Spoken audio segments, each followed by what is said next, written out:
नमस्कार दोस्तों, मैं हूं एस्ट्रोलॉजर मीनाक्षी और आज के इस वीडियो में बहुत बहुत स्वागत करती हूं आप सभी वृश्चिक राशि वाले जातकों का।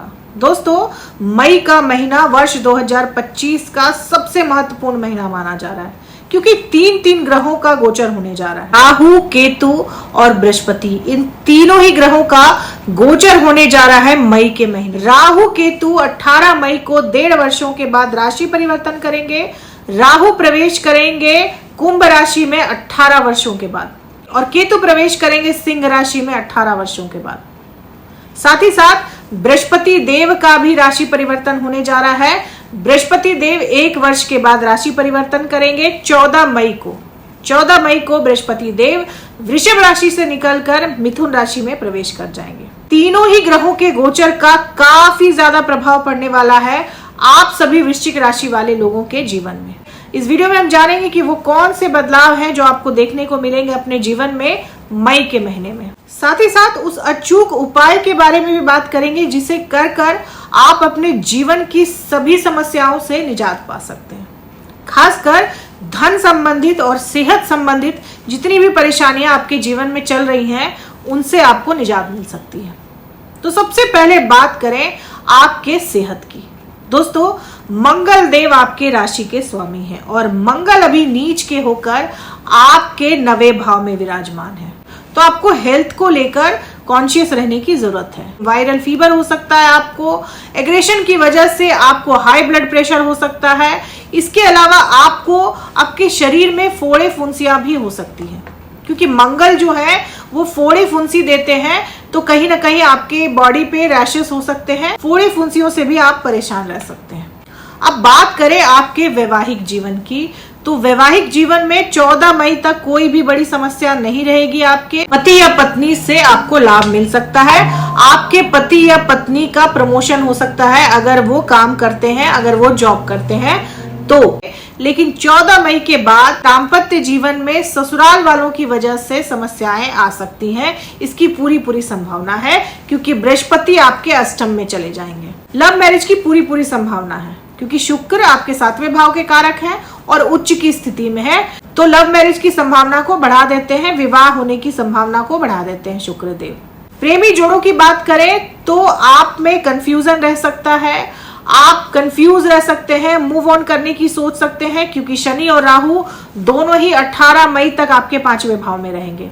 अब बात करें आपके करियर की, तो आपके 10वें भाव के कारक है सूर्य देव और सूर्य उच्च के रहेंगे आपके 6ठे भाव में 15 मई तक। बहुत अच्छी स्थिति है करियर के लिहाज से, बहुत ही अच्छा रहने वाला है आपका करियर। भाग्य का भी साथ मिलेगा आपको, आपके बिजनेस में भी रफ्तार देखने को मिलेगी। लेकिन आपका तबादला हो सकता है, ट्रांसफर हो सकता है। 18 मई के बाद आपको स्थान परिवर्तन करना पड़ सकता है क्योंकि राहु प्रवेश कर जाएंगे आपके 4थे भाव में और केतु प्रवेश करेंगे आपके 10वें भाव में। तो स्थान परिवर्तन के प्रबल योग बनाएंगे राहु और केतु। ट्रांसफर के योग बन सकते हैं, जगह बदलनी पड़ सकती है आपको। व्यापारियों के लिए मई का महीना अच्छा रहेगा क्योंकि बुध और शुक्र का नीच भंग राजयोग बन रहा है आपके 5वें भाव में। तो मई के महीने में आप इन्वेस्टमेंट कर सकते हैं। आपको आपके व्यापार में विस्तार देखने को मिलेगा क्योंकि शुक्र की शुभ दृष्टि पड़ेगी आपके 11वें भाव पर। उच्च के शुक्र की दृष्टि पड़ेगी, शुभ दृष्टि पड़ेगी, तो व्यापार में विस्तार होगा, व्यापार से आपको लाभ होगा। 18 मई के बाद क्योंकि केतु आपके 10वें भाव में रहेंगे तो आपके बॉस से आपकी अनबन हो सकती है। काम का प्रेशर आप पे बहुत ज्यादा रह सकता है 18 मई के बाद। 18 मई तक सब कुछ अच्छा रहेगा लेकिन 18 मई के बाद काम का प्रेशर रह सकता है आप पर। प्रॉपर्टी में इन्वेस्टमेंट के योग बन रहे हैं आपके क्योंकि शनि आपके 5वें भाव में है, शनि आपके 4थे भाव के कारक हैं और शनि यहाँ पर शुक्र के साथ है। तो आप मई के महीने में प्रॉपर्टी में इन्वेस्ट कर सकते हैं, इसकी पूरी संभावना है। या फिर खुद के लिए नई प्रॉपर्टी रहने के लिए खरीद सकते हैं, इसकी भी पूरी संभावना है। वाहन भी आप खरीद सकते हैं क्योंकि शनि जो है वो वाहन के कारक हैं और जब शनि शुक्र के साथ आपके 5वें भाव में है तो आप नया वाहन खरीद सकते हैं। विद्यार्थियों के लिए 18 मई तक का समय काफी चैलेंजिंग रहने वाला है लेकिन 18 मई के बाद शिक्षा से जुड़ी कोई अच्छी खबर मिल सकती है, कोई गुड न्यूज मिल सकती है। अच्छे संस्थान में आपका दाखिला हो सकता है, या फिर आप किसी परीक्षा की तैयारी कर रहे हैं या कर रहे थे तो उसके परिणाम आ सकते हैं जिसमें आपको अच्छे परिणाम देखने को मिल सकते हैं। लेकिन 18 मई तक आप पर काफी दबाव रह सकता है, काफी प्रेशर रह सकता है, क्योंकि शनि और राहु आपके 5वें भाव में ही विराजमान है और 5वां भाव आपके शिक्षा से जुड़ा होता है। बात करें उपाय की, वर्ष 2025 को मंगल देव रूल कर रहे हैं। 9 नंबर मंगल देव का नंबर है और मंगल पूरे ही वर्ष हावी रहने वाले हैं पूरे ही ब्रह्मांड में, और मंगल आपकी राशि के स्वामी भी हैं। तो वृश्चिक राशि वाले लोगों के लिए बहुत ही महत्वपूर्ण और अच्छा रहने वाला है वर्ष 2025। बस आपको 2 उपाय करने हैं दोस्तों। एक तो अपने आप पर संयम रखना है। आप ऐसे तो बहुत ही नरम दिल होते हैं, अंदर से नरम होते हैं, ऊपर से सख्त होते हैं, किसी को नुकसान पहुंचाने की कोशिश नहीं करते हैं, लेकिन जब कोई आपको पोक करता है तभी आप उसको नुकसान पहुंचाते हैं।